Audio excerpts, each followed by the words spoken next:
અમદાવાદના વટવા વિસ્તારમાં માનવતાને શર્મસાર કરતી એક ઘટના સામે આવી છે।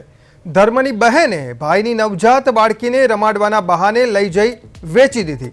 ભાઈએ બહેન પાસેથી રિક્ષા લેવા માટે 1 લાખ રૂપિયા ઉછીના લીધા હતા અને એ રૂપિયા પરત ન આપી શકતા ધર્મની બહેન તેની બાળકીને રમાડવાના બહાને લઈ ગઈ, જે બાદ રૂપિયા પરત મળશે તો જ બાળકી આપીશ તેવી ચીમકી આપી।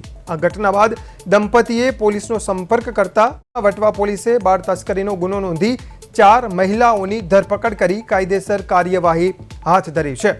વટવામાં 19 વર્ષીય રાધાબહેન નામની એક યુવતી તેમના પરિવાર સાથે રહે છે। તેમના પતિ રિક્ષા ચલાવવાનું કામ કરે છે। તેમણે જાગૃતિબેન સુથારને ધર્મની બહેન બનાવી હતી। આશરે 4 મહિના પહેલા રિક્ષા લેવા માટે તેમણે જાગૃતિબહેન પાસેથી 1 લાખ રૂપિયા ઉછીના લીધા હતા, જે બાદ રાધાબહેન અને તેમના પતિ વટવા રહેવા આવી ગયા અને ગત 3 જૂને મહિલાએ બાળકીને જન્મ આપ્યો। 1 લાખ રૂપિયા ઉછીના આપનાર જાગૃતિબેન અવારનવાર રાધાબહેનના પતિ પાસે રૂપિયાની ઉઘરાણી કરતા હતા, પરંતુ રૂપિયા ન હોવાથી તેઓ આપી શક્યા નહીં। આ ઘટના બાદ જાગૃતિ સુથારે રૂપિયાના બદલામાં બાળકી માંગી, પરંતુ દંપતીએ સ્પષ્ટ ના પાડી દીધી, જેના થોડા દિવસો બાદ જાગૃતિ ફરી રાધાબહેનના ઘરે ગઈ અને રમાડવાનું કહી બાળકીને લઈને નીકળી ગઈ। સાંજના સમયે દંપતી જ્યારે જાગૃતિના ઘરે પહોંચ્યું ત્યારે તેમની બાળકી જાગૃતિ પાસે નહોતી અને તેણે બાળકીને વેચી દીધી હોવાનું જણાવ્યું। આ સાંભળતા જ દંપતીના પગ નીચેથી જમીન સરકી ગઈ। દંપતીએ તાત્કાલિક પોલીસનો સંપર્ક કર્યો અને પોલીસે જાગૃતિ સુથાર સહિત અન્ય મહિલાઓ વિરુદ્ધ ગુનો નોંધ્યો અને 4 મહિલાઓની ધરપકડ કરી।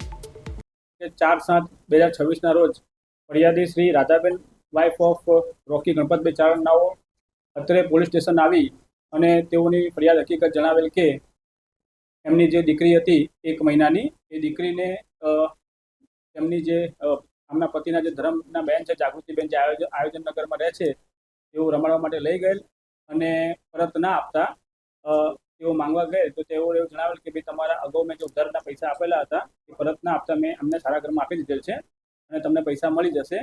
જે બાબતે અત્યારે તાત્કાલિક ફરિયાદ નોંધી અને બાળકીને ત્વરિત શોધી કાઢી અને એના મા બાપને પરત સોંપાવેલ છે અને હાલમાં આ તપાસ ચાલુમાં છે અને કુલ જાગૃતિબેન સહિત વચ્ચે જે 2 બહેનો છે, કૃષ્ણાબેન અને મંજુલાબેન, અને આ બાળકી જેને લીધી છે ગીતાબેન, એ ચારેયને વિધિન 24 અવર્સમાં અટક કરવામાં આવેલ છે અને તેઓના વિરુદ્ધમાં